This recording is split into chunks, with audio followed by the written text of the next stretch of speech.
manifestarle que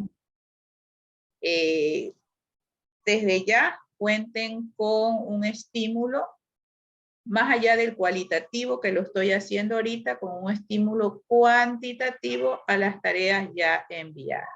Ese es mi reconocimiento de última hora, porque ustedes no lo están haciendo por ese mérito. Eso es algo que yo recién se los estoy haciendo saber, ¿no? Eso sí, cuál va a ser el incentivo va a también depender mucho de cómo yo las vea interactuar, pero de que al menos tienen un mínimo, lo tienen. Así que hacerlo bien para que logren el máximo. ¿Quién toma la palabra? ¿Puedo comenzar yo, Lice? Ya, habló una y me hizo la mano otra. Vamos a darle a Michelle, ¿ok? Por favor, en vista de que no tenemos mucho, también procuremos ser concisas, ¿ok? Ya, bueno, dentro de la clase pasada, como primer punto, tomamos lo que fue el concepto de la histografía, ¿no? Lo que nos dice que es una disciplina centrada en el análisis de la historia. Es decir, en el análisis e interpretación de hechos históricos, en este caso la psicología. Dentro de la introducción de la histografía, encontramos que se da la historia de España, ¿no? La historia de la psicología en España. Que se determina a la psicología en España como una ciencia experimental. La psicología española tiene características propias, asimismo la historia cultural española, que está sujeta a la preocupación o modernización o renovación del conocimiento, es decir, a la búsqueda, renovación y actualización de dicho conocimiento. Como dijimos, se la considera como o surge la psicología experimental y nos da como fundador de la psicología a Jung. Y surge el primer laboratorio experimental, el cual sujeto de estudio eran los contenidos de la mente, tanto sensaciones, sentimientos e imágenes, a través del método de la introspección. Michelle, muy bien. Solamente te pido a ti y a tus compañeras, tratemos de tener la mirada fija al público, ¿no? Porque no es una de las características de quien maneja el uso de la palabra desviarla, ¿no? Y si quieren alguna de ustedes compartir pantalla, me lo comunican. Puedes continuar. Ya, también estudiamos en este caso la psicología ética o teológica, ¿no? De la antigua o medieval. Nos dice que la ética teológica, o también que se la denomina como teología moral, es en sí el saber práctico o crítico de la praxis de los cristianos. Es decir, aquella que estudia las acciones humanas con relación a las funciones de la voluntad de Dios. En este caso, aunque sea un poco, para mi parecer, errónea desde el punto de vista religioso en sí, sus aportaciones o conocimientos son de gran importancia, puesto que centran las bases de la psicología actual. Pues no podemos dejar de lado un estudio ya centrado y hecho de un estudio, o sea, hay que actualizarlo, pero no dejar de lado pues las bases de la psicología.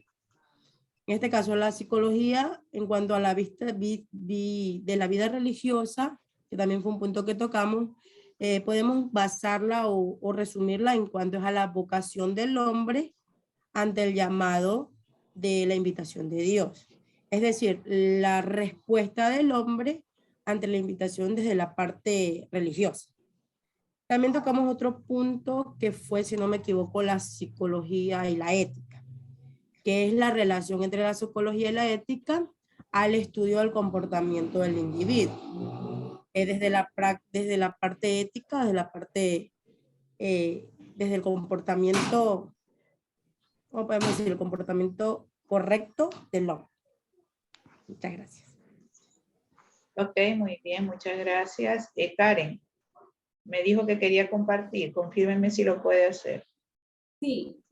Okay. La voy a intentar a ver si. Les recuerdo que tienen que abrir pantalla. Yo estoy monitoreando quienes están con la cámara encendida para el respectivo.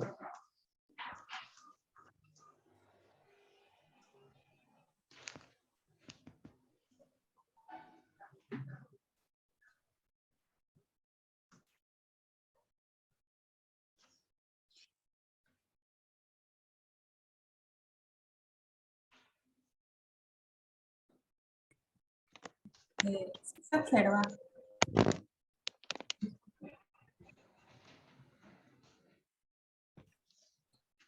Sí, compañera. Ok, gracias. Bueno, quería empezar por este documento que hice para hacer una remembranza de la clase anterior, que hablamos sobre la historiografía. Entonces, ubica un pequeño concepto donde dice que puede definirse como aquella actividad encaminada a registrar la historia de la humanidad por escrito, es decir, la forma y métodos empleados para describir determinado acontecimiento relevante. Es importante, creo yo, saber sobre la historia, pero aún más si la podemos tener retratada por medio de un escrito, ¿no es cierto? ¿Y qué tiene que ver la historiografía con la psicología? Pues considero yo que traemos a colación la historiografía con la psicología para hacer una remembranza o traer los acontecimientos que sucedieron y que pueden ser importantes para nosotros comprender y entender lo que vamos a estudiar. Creo que estudiamos la psicología en España en específico porque hizo un gran aporte, que es determinarla como ciencia experimental. En estas imágenes que ustedes pueden observar, yo coloqué, bueno, un retrato sobre España y Juan Huarte de San Juan, porque hizo una de sus grandes aportaciones. La psicología española también creció y tuvo sus propias características. Gracias a uno de estos, a estos hombres que filósofos y psicólogos que pueden observar aquí en la pantalla. Entre ellos, Mariano Yela, que fue un psicólogo, filósofo español que permitió que se produjera la psicología científica y a su vez hizo aportaciones con José Germain porque en España, después de la guerra civil, estos dos filósofos se unieron para intentar no dejar morir la psicología y seguir y continuar o hacer que esto, luchar por reconstruir la psicología, ¿no? Entonces, a partir de ellos surgió grandes aportes, permitió que creciera el interés más en la psicología, entre ellos, al igual que Miguel Siguán y José Luis Pinillo, son los que los conocen como el padre de la psicología en España.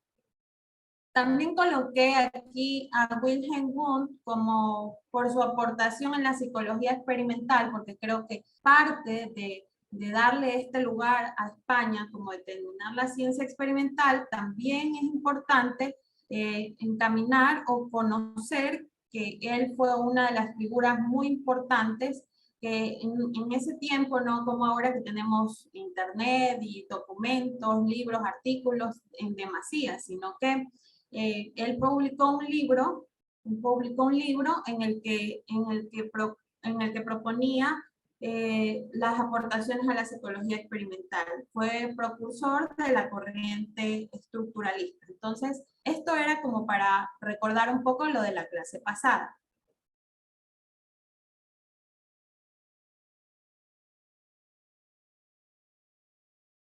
En la psicología,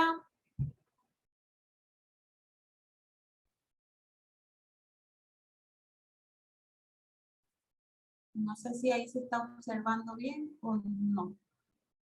Sí, compañera.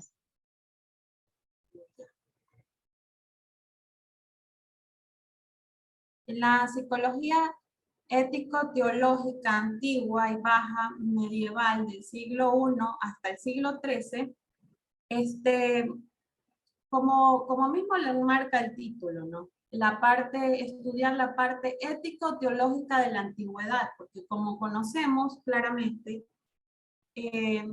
desde mucho tiempo atrás viene siendo parte de los estudios, no solamente en la parte psicológica, sino en varias ramas. Es importante o ha marcado un hito dentro de la historia lo que es la parte teológica. Entonces dice que las reflexiones que dejaron fueron basadas en los aspectos psicoantropológicos de orden moral, religioso y metafísico.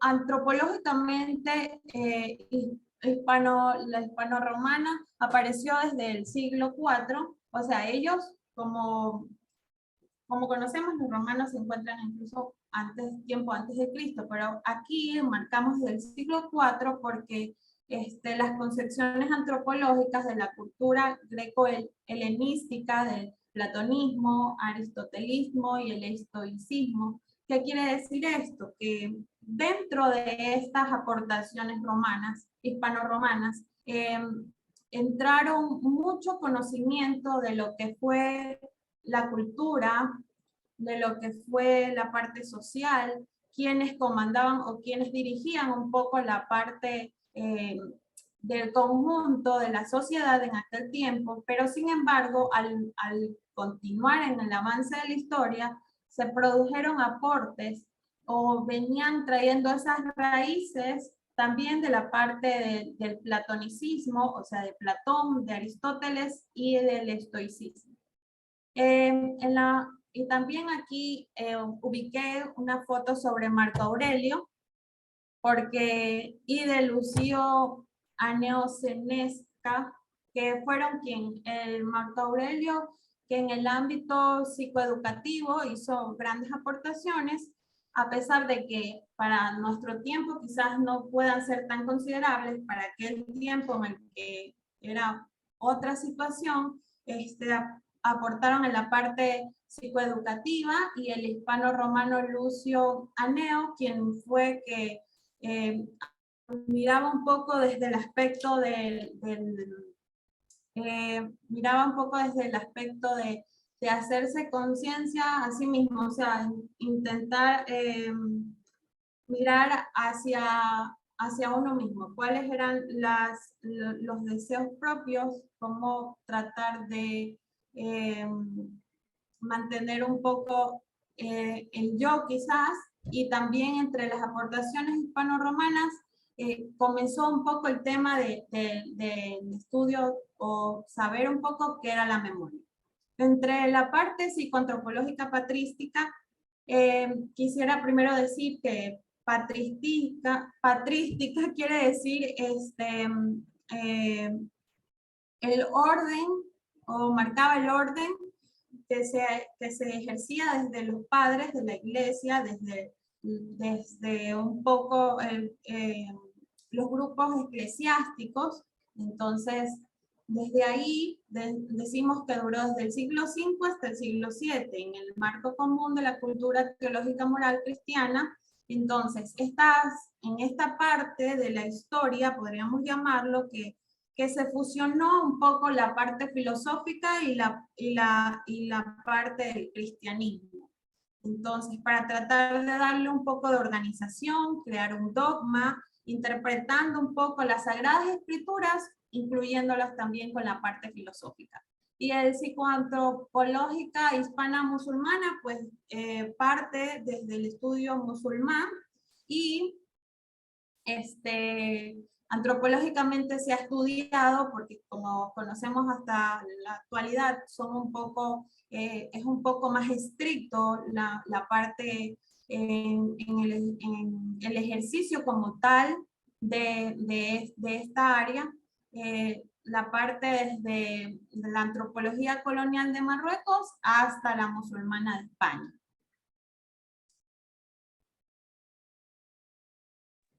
Muy bien. ¿Tienes algo más?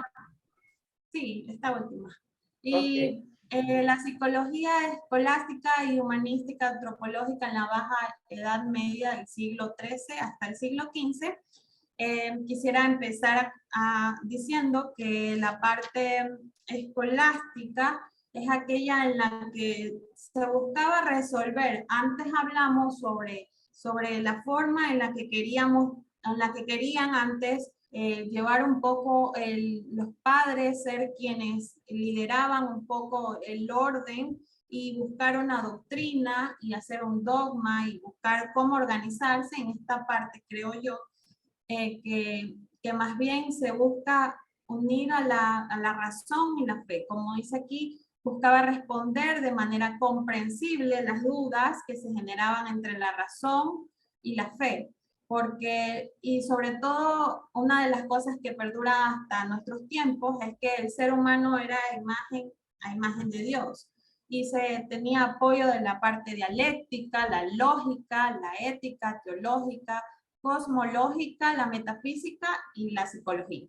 Entre estas también que el conocimiento provenía de Dios, que la religión era fundamental para la investigación. Uno de los principales exponentes era Santo Tomás de Aquino y empleó un método didáctico que hasta nuestros tiempos creo que se practica en la parte religiosa, que trata de explicarse muy bien y también como pueden observar desde el otro lado, pues dice que se trataba con sumo cuidado y dedicación a través de la lectura y discusión pública.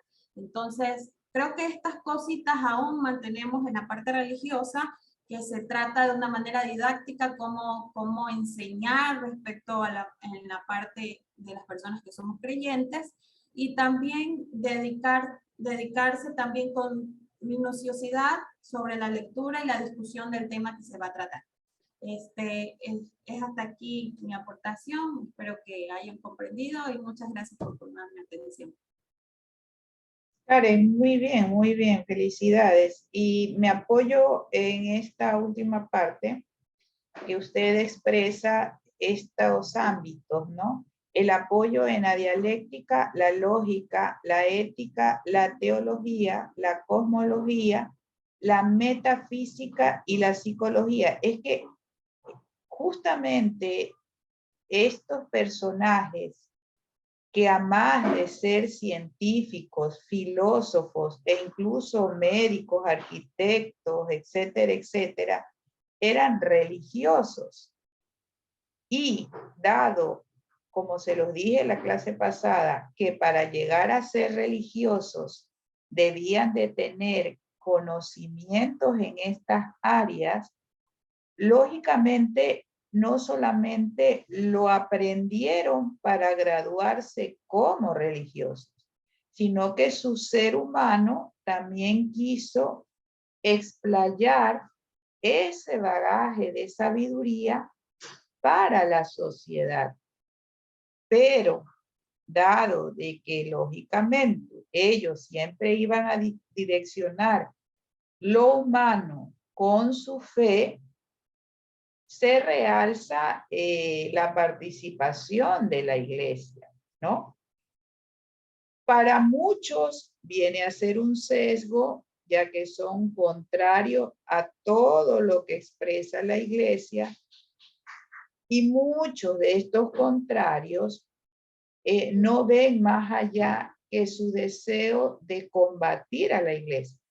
Y cuando digo no ven más allá es porque eso no los hace recapacitar en que también habían otras áreas más allá de la creencia que estos personajes hacían relevancia. Muy bien lo manifiesta la compañera, que eran temas tratados con mucho cuidado, temas que se los manejaba a través de la lectura y de la discusión pública. Es verdad que también se cometieron muchos errores, no se lo vamos a negar, no lo vamos a ocultar, porque incluso había muchas personas que tomaban la iniciativa de estudiar para ser religiosos, no porque deseaban ser religiosos. No tenían la fe, no tenían la creencia, sino que como ellos sabían que al ingresar a estudiar religión, aprendían de esas otras áreas que sí deseaban saber, como de la ética, como de la metafísica, como de la dialéctica, como de la psicología, se aprovechaban de su supuesto deseo de ser sacerdote para salir beneficiados de esos conocimientos. Entonces, ¿qué pasaba? Les tocaba asumir el rol de sacerdotes, le tocaba asumir el rol de religiosos, pero su conducta no era de un sacerdote, era simple y llanamente de un hombre común y corriente, con autoridad, con conocimiento, y comenzaba a hacer lo que le daba la gana. Pero como era sacerdote, hacía pagar a justos y pecadores. O sea, hay de todo, ¿sí? Inclusive si traspolamos esto a la realidad, se conoce que muchos que entran al seminario para estudiar lo que significa el camino al sacerdote, tienen la oportunidad de viajar al extranjero. Entonces, muchos jóvenes se enteran, dicen que tienen vocación sacerdotal, se meten al seminario, logran ser sacerdotes, se van al extranjero fruto del sacerdocio y hacen sus desfachateces porque no tienen vocación. ¿Sí? Solamente tenían una situación netamente humana, pero hacen pagar a la religión. Pero vuelvo y le repito, también hay de los casos de los que decían ser sacerdotes y también cometieron sus errores, ¿no? Hay de todo un poco. ¿Le damos el paso a Keila o a Vanessa? ¿Quién toma el uso de la palabra?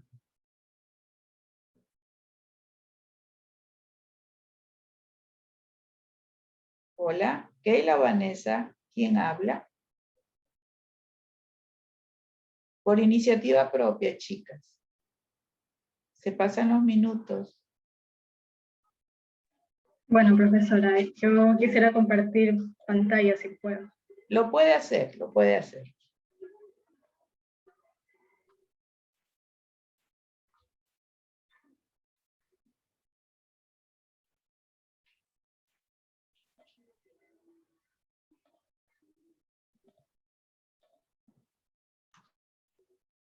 Ya, en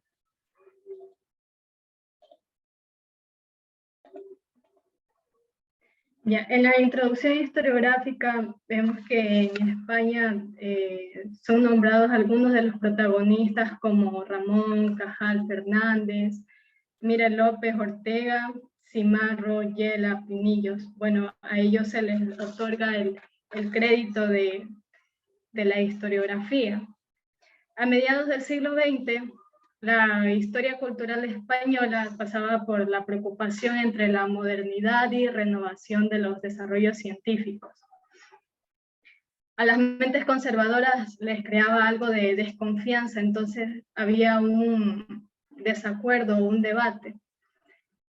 Entre las convicciones religiosas se opone a la expansión de un saber en el que se quería experimentar con el alma humana. Habían otros grupos, en cambio, que veían la oportunidad del progreso y la modernización en la comprensión del hombre. Ya para finales del siglo XX, la psicología es concebida como una ciencia. A raíz de esto, la psicología se posiciona como un tema intelectual, apto para permitir la reflexión sobre el hombre y más tarde como un saber técnico aplicado a las necesidades sociales. En tiempos recientes, la psicología la visualizamos como una dimensión científica, profesional y operativa, y cuando se menciona operativa, se hace referencia también a algo que ejecuta. La psicología, mediante ejecución de algo, de algún problema, ya, en el sentido ético-teológico, en el antiguo y bajo medieval, esto comprende en el siglo I al siglo XII.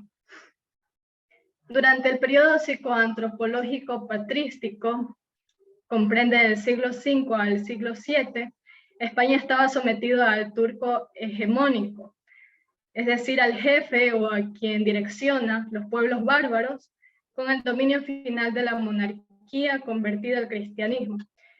En la cultura teológico-moral cristiana y catedrático nos da contribuciones psicoantropológicas aportadas por eclesiásticos como, podemos ver a San Martín de Braga, un eclesiástico consagrado en la cristalización del pueblo.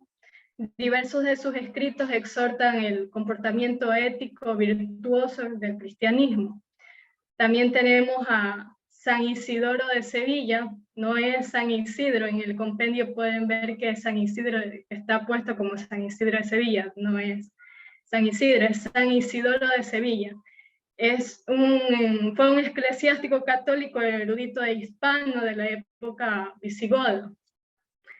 Fue un hombre vasto y enciclopédico del saber, marcó la forma decisiva y la marcha de la cultura en el humanismo de España.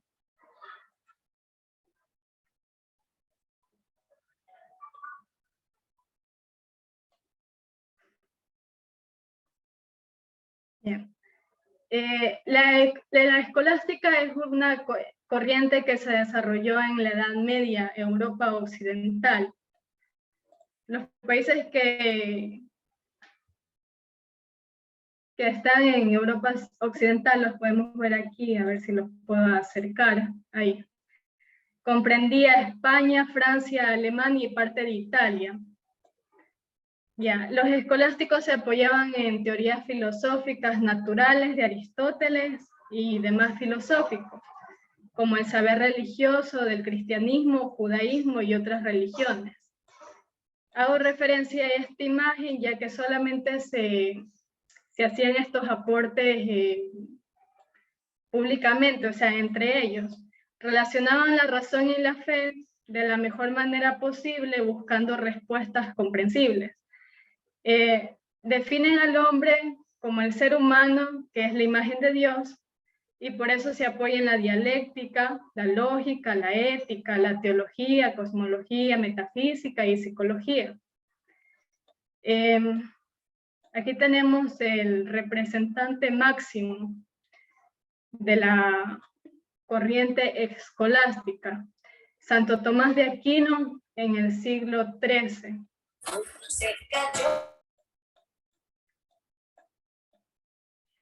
Hay algo clave aquí que dice, para el cristianismo, la escolástica fue una herramienta para comprender la fe. Y también que la filosofía nos ayuda a la teología a explicar los misterios y las revelaciones de la fe para que la razón las pueda comprender.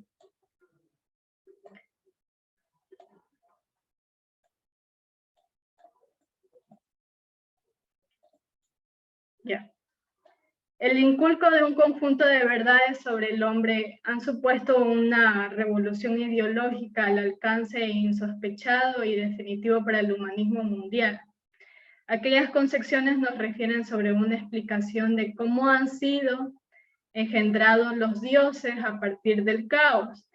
Esto de aquí en el contraste de un Dios de Israel, que es un Dios personal, pero además el principio y el fundador absoluto y único de todos los seres, y el hombre.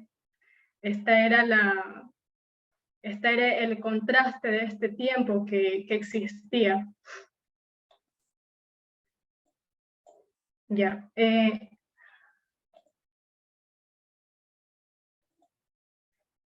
Cuando hablamos de psicoantropológico, hablamos tanto de la psicología como la antropología.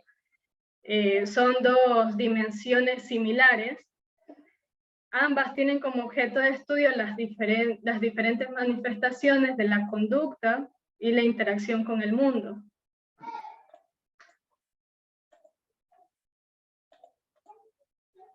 Ambas disciplinas están vinculadas por el movimiento histórico científico, la cosmovisión vigente e inclusive la opinión social. En este caso, el desarrollo de la antropología destaca 3 escuelas diferentes. Aquí las podemos observar. ¿Cuáles eran estas escuelas? La antropología social británica, que daba su relación con una íntima psicología social. La antropología cultural norteamericana, en el que incorpora el psicoanálisis, conocida como cultura y personalidad. La orientación dominante es etnología francesa, que se constituía como la etnopsiquiatría.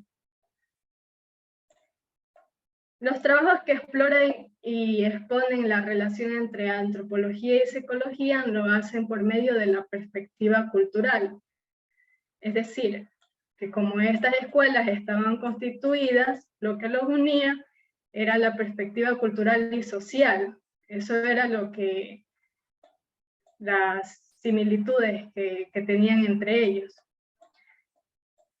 Ya, a partir de esto, habían 2 problemáticas. La primera, que era el desarrollo de la personalidad individual, que era considerado a partir del efecto social, y la segunda, la aplicación de esquemas desarrollados de la personalidad individual en relación con la colectividad. Entonces, esta problemática correspondía a la semejanza de estas 3 escuelas.